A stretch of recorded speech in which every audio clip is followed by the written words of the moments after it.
now. Oh yeah. Okay. It's nice to hear everyone talking. Just to interact and have fun. Yeah. So this is a big show for us with 85 tables rented. Biggest one ever. I think there are 21 new people here. So it's great. And from a personal note, that's about 200 badges we had to make. So anyway, we're welcoming everyone. We appreciated the music from University of Indianapolis. Yay! Yay! Can we get a special thanks for the caterers? Yay! So we have to thank Jeff to arrange the caterers because we live in a different state. So a lot of credit goes to Jeff in organizing everything. So we have a few special guests, and from a distance standpoint, the Shaws come from India, so I think they get the prize for the furthest distance.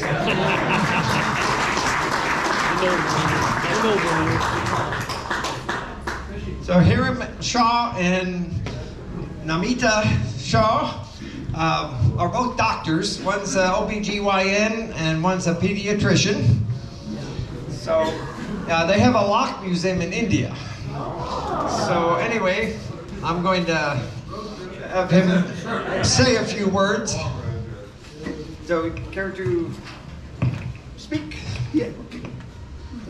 No, you go on up there. You can go up there. Yeah.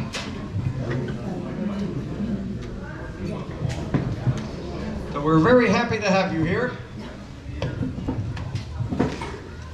Esteemed lock collectors, Let's put that a little closer. with two folded hands, I stand in front of you. This is our traditional way, namaste, to pay our regards and respect. It's our traditional way to express our appreciation and gratitude. Yes, Namita and myself, we together thank you very much for all the thrill what we had in last 24 hours attending this first American lock show.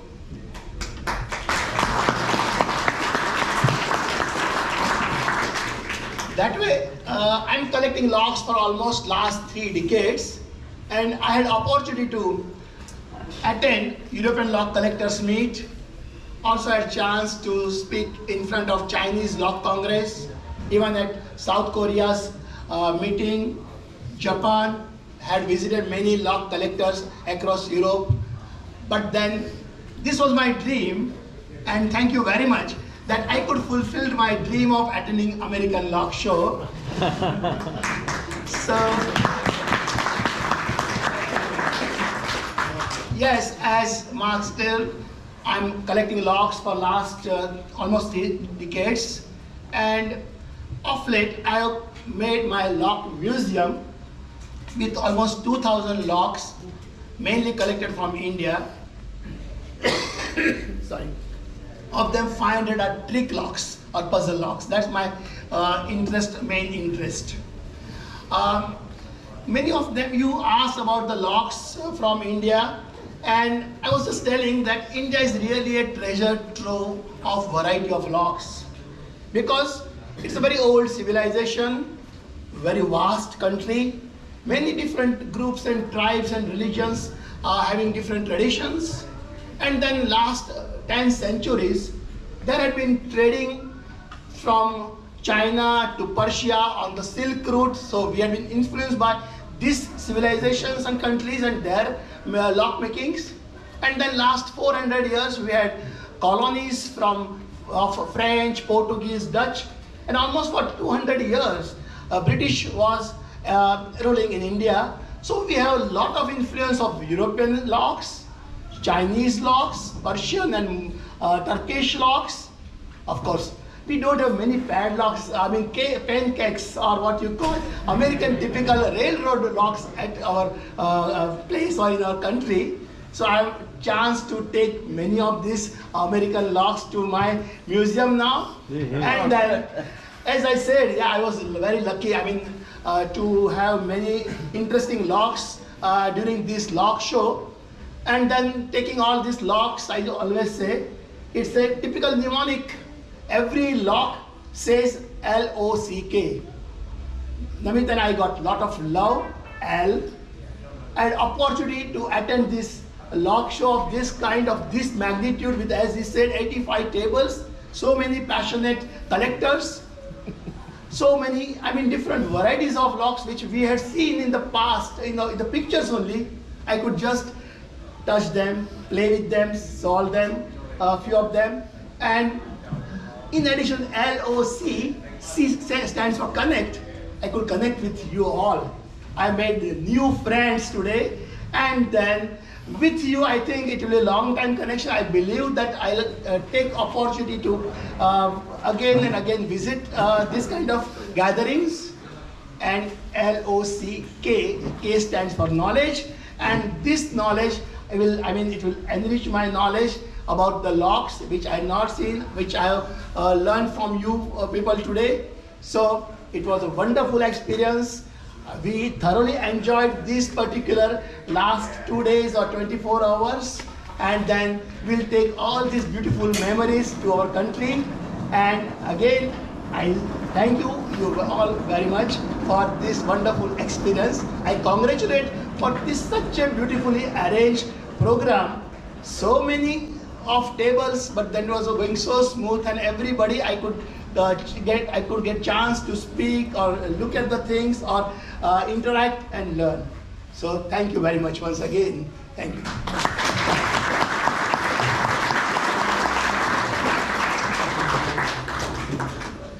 Thought I might share that a comment that Namita had commented on, that in India it's more, if I understood properly, in India it's common for husbands to give the wives diamonds and gold. But she came here and realized padlocks may be worth more.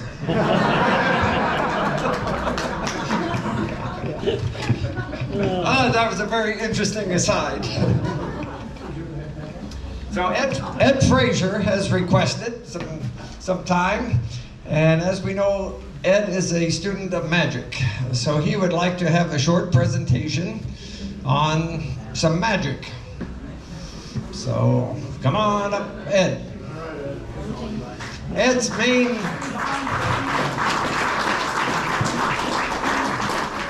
main area of collecting is on patent models and patent locks. So anyway, here's Ed. Okay, well, this was an idea of a 10-minute thing. If I ask for a show of hands, and don't put any hands up, you know, how many people here believe in magic? And that's usually what magicians will start out asking.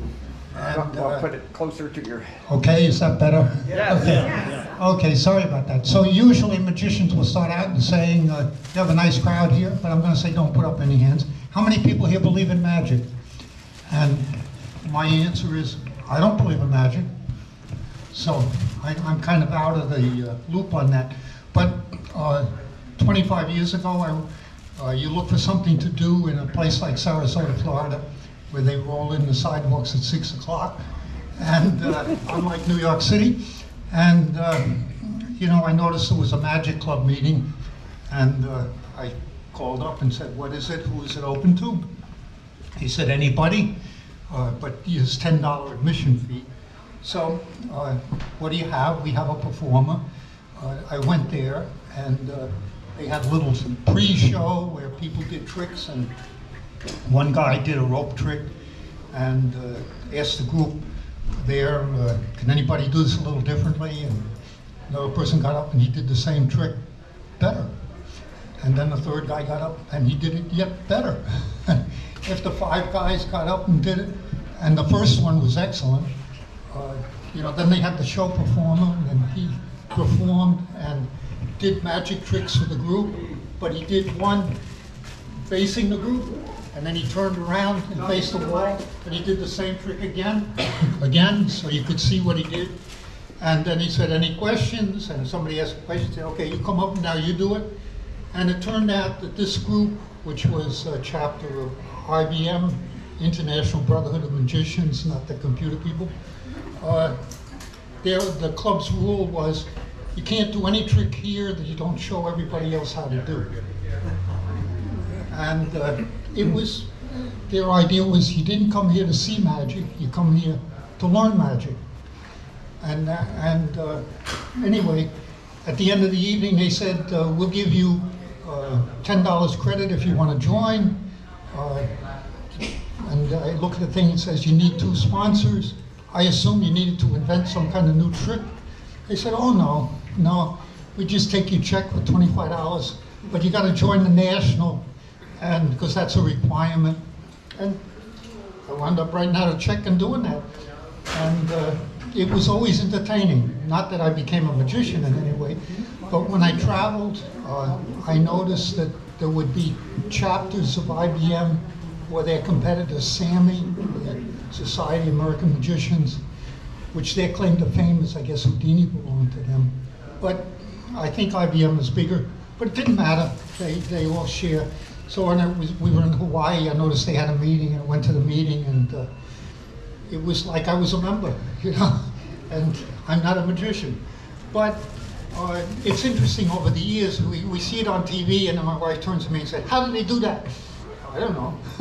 You know, 10 different ways they could have done it. But seeing the different presentations, one fellow from England gave an interesting presentation, and I really could relate to it. And he said, the whole thing about magic, and he was a professional magician, is I don't like the lying. You're teaching people to lie. And, you know, I mean, lying is kind of one of the deadly sins or something or other. I mean, it's what pulls society apart. And you're always misrepresenting what you're doing by telling a lie. And everybody's entertained and they accept it, but there's something a little bit wrong about that. So anyway, I was thinking about making a presentation to try and separate it. And the reason I don't believe in magic is I went to school to be an experimental physicist. The idea is, if you can't explain it and demonstrate how it really works, you can't accept it. So, you know, it's kind of the Richard Feynman thing, you know, the more you know you don't know. But also that everything does have an explanation, even if you can't figure it out. So, and you gotta accept that. So I'm kind of against the idea of gambling on magic or any of that kind of stuff. So we had a couple of tricks. Now, one trick is completely honest. And Andrea here was going to do it, demonstrate for you. And if it fails, well, I think Mark can do it. I only have 50% accuracy. She says she has only 50% accuracy, but I saw her do it 5 times in a row perfectly. Now, this you've seen where you take a ring and you take a ball chain. And if the ball chain is the right length and you drop the ring right. Stand up. Okay. So you can face the audience. And you've seen, many of you have seen this.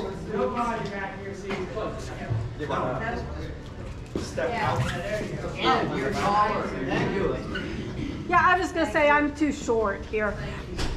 But anyway. So you put the ring through the ball chain through the ring, and then you say, okay, get your 90 degrees away, you know, right? Yeah, okay. Now you say, okay, when you drop the ring, what should happen? And will the ring hit the floor or not? Yes. Okay, so drop the ring and see what happens. See, that's the way you don't do it. As I said, I only have 50% accuracy. Yeah, put the ring through here. That's it. You just go there and you just gently drop it.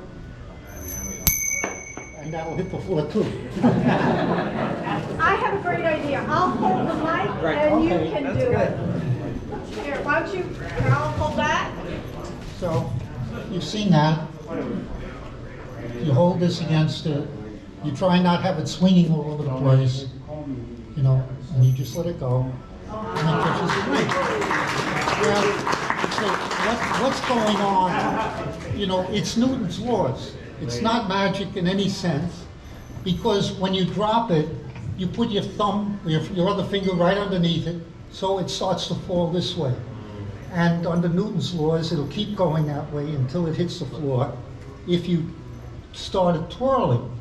But eventually, of course, it hits an immovable object, the end of the chain, and it gets snagged. So, I let go of the wrong side there. But,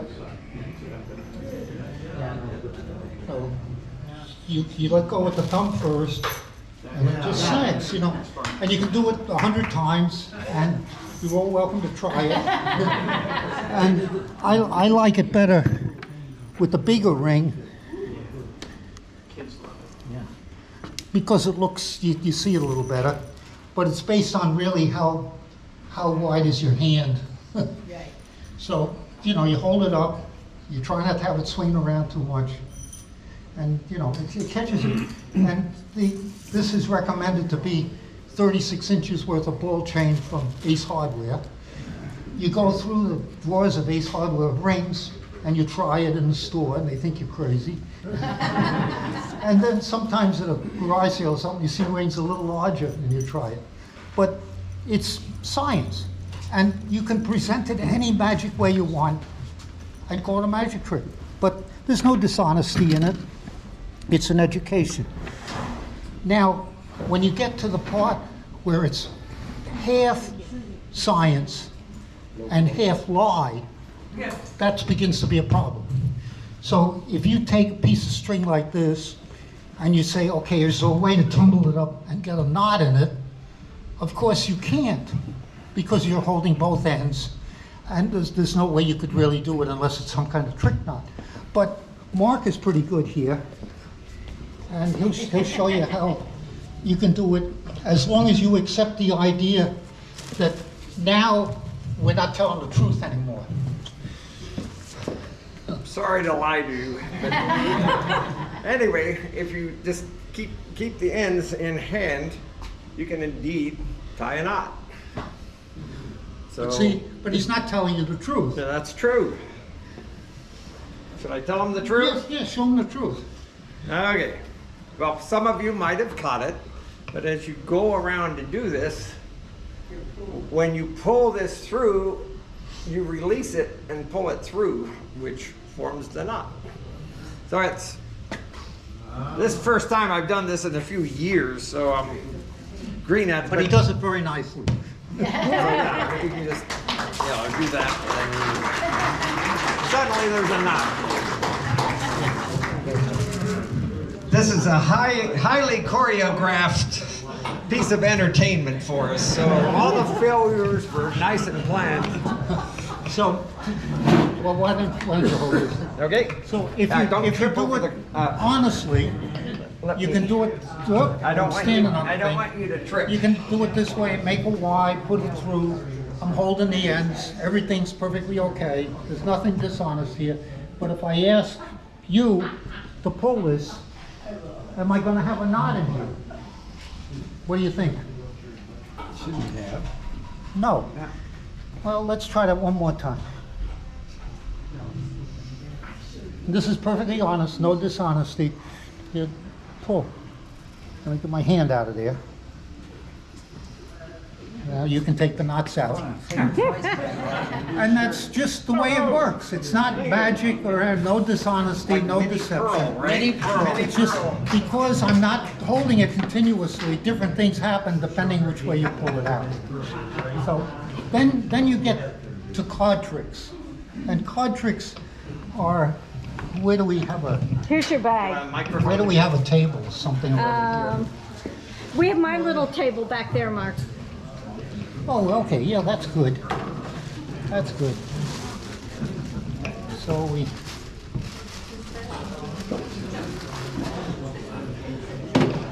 And this is where you get to complete dishonesty. You know, everything that's said is probably not true. And where's my, here we go. Need some kind of, this is courtesy of La Quinta.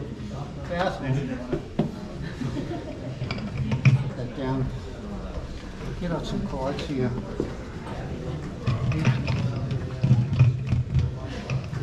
I can attempt to walk through this.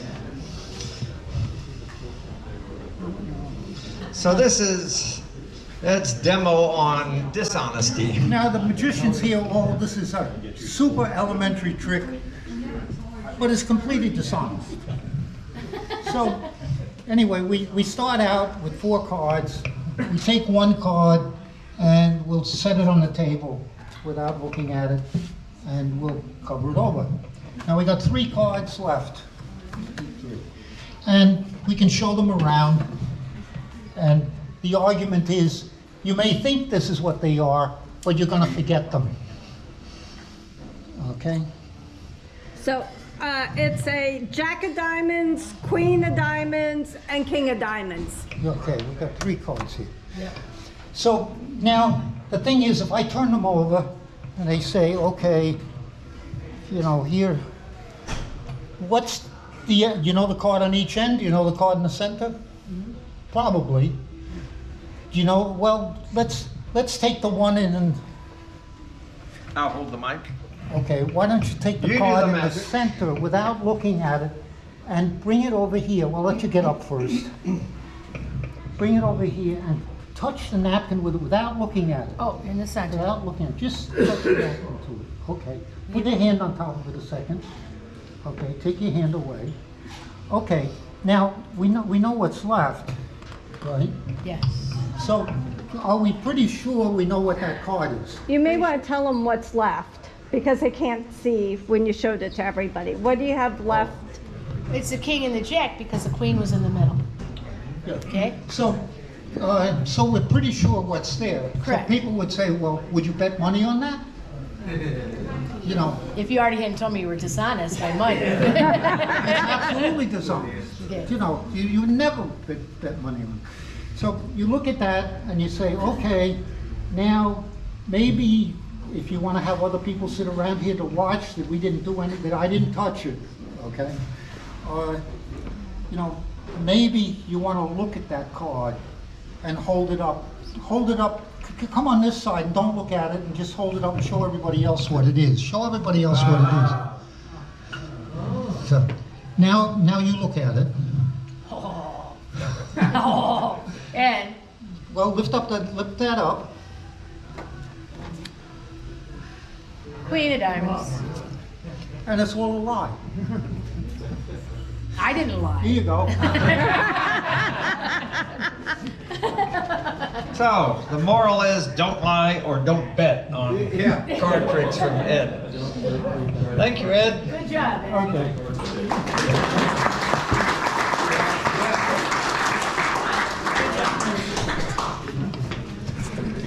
Before I forget, can we have any representative from other shows like Terryville to talk about Terryville or any other lock shows occurring that anyone knows about? Anyone? Is there going to be another Pennsylvania show? That rumor is going around. Okay, the comment was there's a rumor that there might be another Pennsylvania show in Lancaster. Ariel. No. Oh, Morgantown area. Okay. And any rumor on the date? I just heard your thing might be.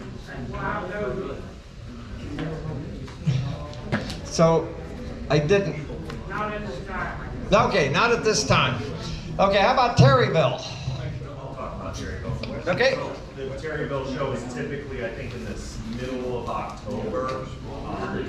Yeah, this big weekend. It's gone from being fairly large to contracting and kind of getting smaller by the year. So that one, if anyone could attend that one, it is a good show. For 2 years. It's in the Lyceum event hall, which is in the town of Terryville/Plymouth. There's plenty of like lodging, other places around. You've got the Lock Museum of America, which is in Plymouth as well. But that show has kind of seen declining attendance. Would be nice to get some air back into that one. It's pretty pretty much the only true East Coast show going on right now, since Lancaster is not really around anymore. So, anyone who could attend that one, I'm not quite sure who's heading up that one, but the information for it is always on the Lock Museum of America's website, so you can get some information there. Or see me if you want. I can always put you in touch with someone who can help you out there. So. Okay. Okay. Thank you. One more. Well, the LA show is struggling. Years ago, it was great. You want to come up here so they can hear in the back? Give us a mic. It's a short mic cord, so. All right. Thank you. I was saying the LA show is struggling. Years ago, it was huge, but it was pretty pitiful this last year. It was pretty pitiful this last LA show that we had. It may or may not happen next year, possibly in conjunction with a railroad show in the same place. If we can generate some interest on that, but we're not sure if we're actually going to have the show next year. So just watch the newsletters and things, and we'll let you know. Thank you. Well, we try to run this show as a nonprofit. So the goal is for us to not lose money. So, but not necessarily make a lot of money or any money. So just some details on this. Jeff won't know about the next date of next year's show until a month or so from now. So I know some people want to know now and make reservations now, but it'll be a month before the hotel is ready to have a contract. Part of that is because of the Indianapolis 500 that's coming up, and the hotel will be occupied and everyone's busy. So anyway, some patience there. We don't have a date for next year.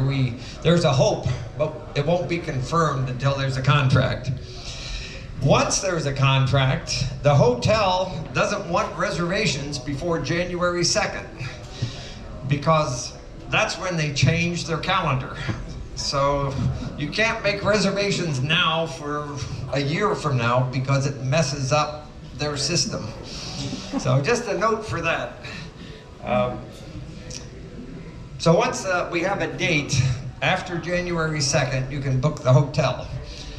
Now, we'd like reservations to be made as quickly as possible in January, and Jeff pays up front for a lot of this. Like, all the catering meals are paid in advance.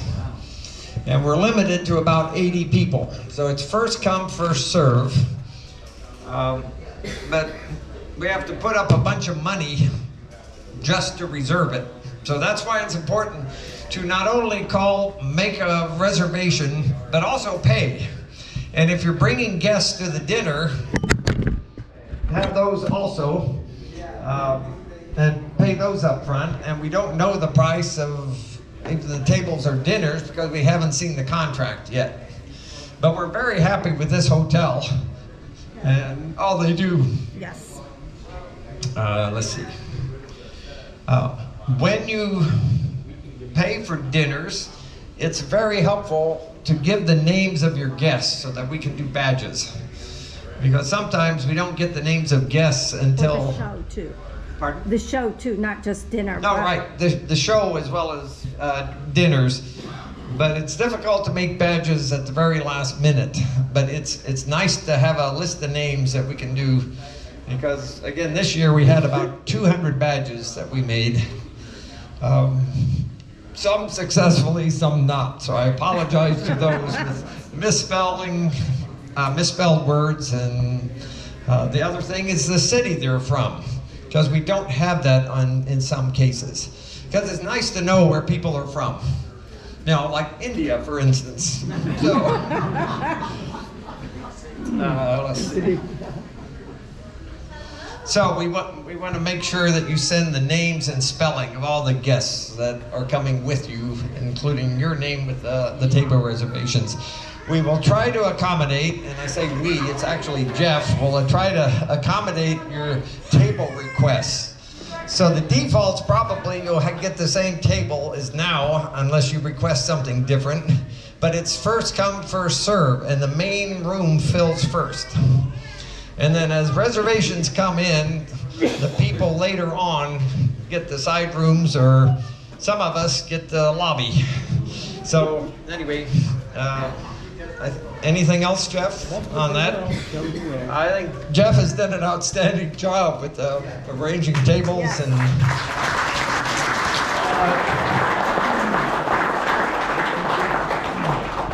All right. So we've had a minor snafu where we have lost our display award patents, or not patents, but plaques, where we thought Jeff had them. Jeff thought either we had them or Pete had them, but anyway, Andrea, you want to demo our treasured plaque for this year? Now tell them that we'll be mailing them. I will. Okay. So, compliments of the hotel and the landscaping outside, we have a symbolic plaque to be presented. I took the time to engrave them with a 1, 2, and 3, just so we know. But anyway, we'll try to correct this later. The hotel might want the wooden stake back, but if you're endeared to it, you might be able to get away with keeping it. But anyway, all right. So people voted on the displays, and you have the results. Are they on the floor? Yes. Okay. You want to present them? Sure. You can see me. Now turn around. Look, yeah, like I that. figured you'd rather see her than me, so. Okay. Third first. Alrighty. There we go. Okay. In third place was Mark Frank. Mark.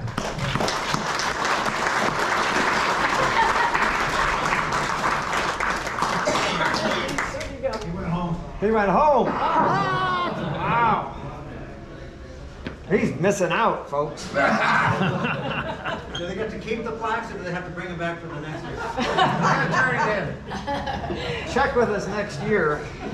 In second place is Gary Towns.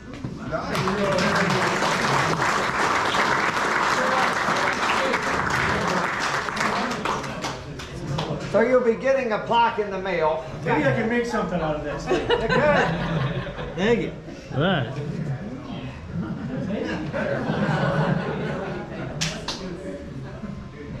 And in first place is Bill McElhenny. McElhenny. Sorry.